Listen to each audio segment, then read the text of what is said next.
I think I metal detected a century-old story. Stay tuned. Steve Okino here with History in the Hand Metal Detecting with a question for you. Do you like a good story? I like action movies.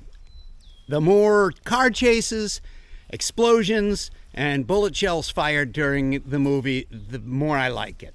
But you know what? I'm a sucker for a good romance story too. I don't know if you are, but I sure am. And if you admit to liking romance stories, I think I've got one for you. It's very dry here in north central Pennsylvania. In fact, it's end of the summer dry, and today is June 1st. So I feel like I'm putting people's yards at risk if I dig. So I thought I would go back in time and share with you a story that I think I uncovered in the lawn of this former Victorian mansion that was built around 1900, which unfortunately burned in 1970 when I was told a still blew up in the basement. That alcohol will get you every time. But I've still found a lot of interesting things in the yard here, including 3 items that I think I can put together to tell a very interesting story. The story begins before I got a camera and before I started making videos, and I had just started metal detecting. So I was snooping around this very fabulous his and hers outhouse. And right here in this area, I got a good clean signal, and I was able to dig up a tiny little brass plate that said stamps on it. And it was what I believe part of a little box to hold stamps for affixing to letters. You can see it right here. It says stamps on it, and it's kind of a fancy writing. So in my mind, I assumed that this probably belonged to a female, and she kept her stamps in this little box and accidentally knocked the cover off, and it fell on the ground, and she didn't see it, and it was buried. I thought, that's very interesting.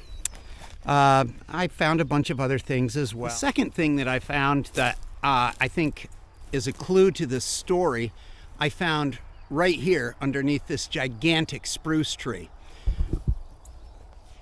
It was right down here, buried underneath the roots, and I had returned maybe a month later. I had purchased a different coil for my detector, went back over the same ground. Somehow I had missed it before. Right in the ground buried here, I found this brass letter opener with the little bust of a woman on the top and sharpened edges. And I thought, oh, that's really cool. Someone was opening letters and reading them right here. And then I realized it was just a few feet away from where I found the stamp box label. And I put 2 and 2 together and thought, I think I've stumbled upon a story. After I got home, I cleaned up the letter opener, and then I looked through my stuff until I found the little stamp box label, and I held them both in my hand, and I thought to myself, wow, I've found clues to a story that unfolded probably at least a century ago. Right across the road, before the mansion was built in 1900, the family lived in a small cottage while they were taking part in lumbering off this north central part of Pennsylvania as billions of board feet of timber came off these hills and kind of helped build the country that we live in now. And so I thought I've got two clues to this story. And when I think about why this location right here, I think that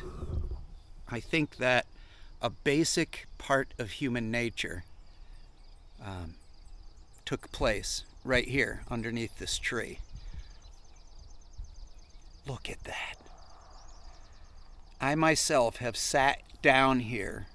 I think the writer and the reader of those letters did the same thing. I think she chose this spot because she could get in touch with who she was, who she wanted to be to someone else. At that time, they weren't whipping out a digital phone and sending a text like I've done. I sat in this spot and called my dad 3 hours away. We had a live conversation using our iPhones, and it was phenomenal. And I really appreciated it. We had a good conversation. But in those days, my guess is she used a fountain pen. Wrote on paper, waited for it to dry, addressed the envelope, put the stamp on it, and then sent it through a postal system which is a lot slower than the one we deal with today, as much as we complain about it. Yeah, we live in a different age now. Our lifestyles are kind of different. The technology that we enjoy, the comfort of living, but our basic human instinct has remained the same through the centuries. And that's what I think happened right over there underneath that tree. I believe that she was writing to a loved one, perhaps taken away. The Civil War occurred while someone may have sat under that tree. The War of 1812, World War I, World War II for that matter. Was she writing to someone she loved far away? Was she writing to a family member far away? I don't know. Wish I had the letters. I would really enjoy finding out, but I don't know. So I found evidence of stamps. I found evidence of opening letters. I found a tree where letters were most likely written and read, overlooking this stunningly gorgeous valley. But I think we uncovered a bit of a story. Found a Barber dime and a Barber quarter right underneath this gigantic pear tree that's 100 and something years old. And I appreciate the value and the beauty of those things, but I also appreciate the value and the beauty of the relationships I have with other people. So while we're out there metal detecting, let's remember that not only is there value underneath the ground, there's also value in the human relationships that we can foster around us. And while I appreciate a beautiful silver coin or a shiny crodal bell after it's been cleaned up, being underground for 150 years, I also appreciate the people who love me in my own life. So maybe a little bit of perspective can be gained from this story. I love putting clues together. We're all kind of private investigators in this metal detecting thing. So I think it's neat to consider some of the stories that we uncover while we're holding history in our hand. And one thing is for certain, if we are not looking for it, we're not going to find it. So let's keep looking and enjoying the process in the meantime.